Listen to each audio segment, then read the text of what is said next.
I'm going to say hi right now to Judy and Bob in Florida. And the reason I'm saying hi to them is because they are fanatics about watching the blog.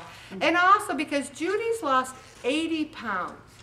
And she consistently comes to the meetings, writes down her log. She does everything over and over. Now, Judy, I knew from back in the day when we kept joining and quitting Weight Watchers, etc.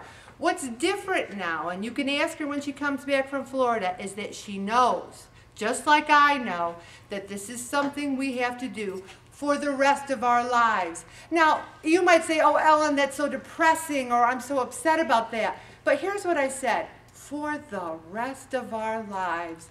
We have the rest of our lives. How many people don't? If my biggest problem was this last 30 pounds I have to lose, well, then I'm a lucky, lucky person. We have our lives. Here's some tips on how to be consistent. We grew up with these Depression-era parents who had believed in breakfast, lunch, and dinner. Breakfast, even now, I was like, breakfast, lunch, and dinner, you know, maybe a snack or two. But this whole concept about these small meals, these small 200 and 300 calorie meals, I never could quite wrap my head around it. And now that I'm struggling with this last 30 pounds, it's something that I'm going to start trying. Now, when I say a meal, I'm not talking about an 8-course thing here. I'm talking about maybe a yogurt or a baggie of carrot sticks and hummus, little 200, 300, 6 or 7 times a day. If you're at a plateau, now, I'm not talking about people who really haven't begun to start to lose weight, but some of you who've been losing and maybe are at a plateau. Consistent.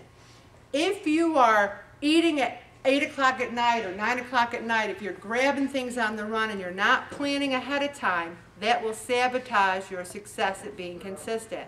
And the sizes. If you starve yourself for breakfast and lunch and you eat like a pig for dinner, it's just not going to be effective weight loss. You need to be consistent. You have to have consistent meal sizes. And then it talks about consistent exercise.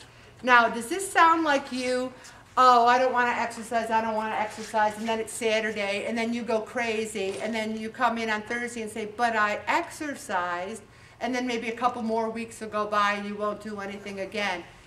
You have to consistently do something. And we're going to talk about this a little bit more. Consistent rest. This is one of the things where many of us don't get enough rest. And I can't say the benefit of it enough. In order for us to be healthy in our bodies and minds, we have to get enough sleep. Living a healthy lifestyle is a marathon. It's not a short sprint down the road. We can be those people who join the gym January 1 and say, I'm going on a diet January 1, and then by March they're like, forget it. Or we can consistently try.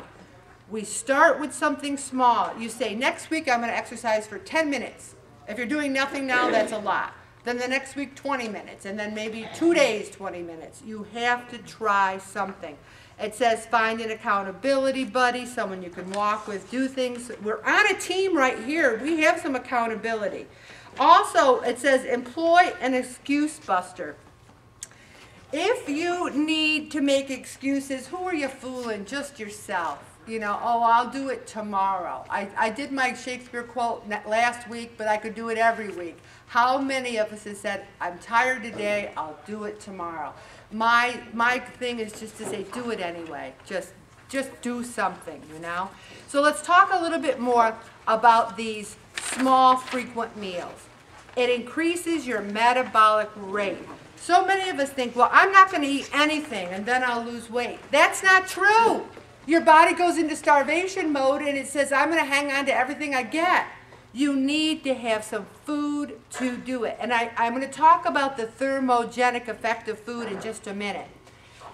Get some carrots, get bananas, get an orange. I like little grapefruit sections. You know, at work it's really not convenient to be slicing a grapefruit and digging it out, you know, when you're trying to work on the computer. But if you got some sections there and you just want to nosh on them, that makes it nice. Also, it talks about how you lower your cholesterol, and you can do so much if you have smaller portions. And we can increase our metabolism by eating throughout the day. God bless you. By having like something, and I'm not saying a sandwich, I'm not saying carbs, I'm not saying donuts. Healthy fruit, veggie, protein. And when I talked about that thermogenic effect of food, protein has a thermogenic factor of 27%. That means if you eat 300 calories of protein, your body spends 81 of those calories just processing it. So all calories aren't the same. So you think, well, I had 1,600 calories today, and if you had 1,600 calories in fat, there's a thermogenic factor of 3% with fat, but with protein, it's 27%. Carbs are 7%, and it's all through history. You know, when the cavemen were eating, there was mostly fat, and then there was mostly carbos, and protein was harder to come by, and your body, you know, got used to certain things. But now we can eat, and I don't mean protein bars. I'm talking about chicken and fish and egg whites. Who's had an egg white omelet lately? Yeah, they're perfect for you. 81 out of 300 calories is burned. You need more. And I'm saying, people say, I'm starving. I say, eat more. But they don't want to eat the carrots and the celery and the veggies and the fruit. They want the donuts. Yes? I just have a suggestion. My size 0 sister gave this to me. She takes a baggie and she peels peels an orange, sections it, slices an apple, slices up a couple of celery sticks, puts the small carrots in, a handful. Let's see, apple, orange, carrot, celery. I think that's it. And you put it in the bag, and then you just nosh. Apple, carrots, celery, orange sections, and then you have something. You're eating and your body's burning it. And might I even add, Price Chopper sells this bag of frozen chicken that I snubbed for years. I said, oh, I have to have fresh chicken. That bag of frozen chicken's the best chicken I've ever had in my life. What's it called? What's the name of it? I don't know. Bag of frozen chicken. Right. It's right there. They're boneless chicken breasts, and we cook them up, and then I put it in aluminum foil, and I eat it for lunch. A little chicken breast, protein.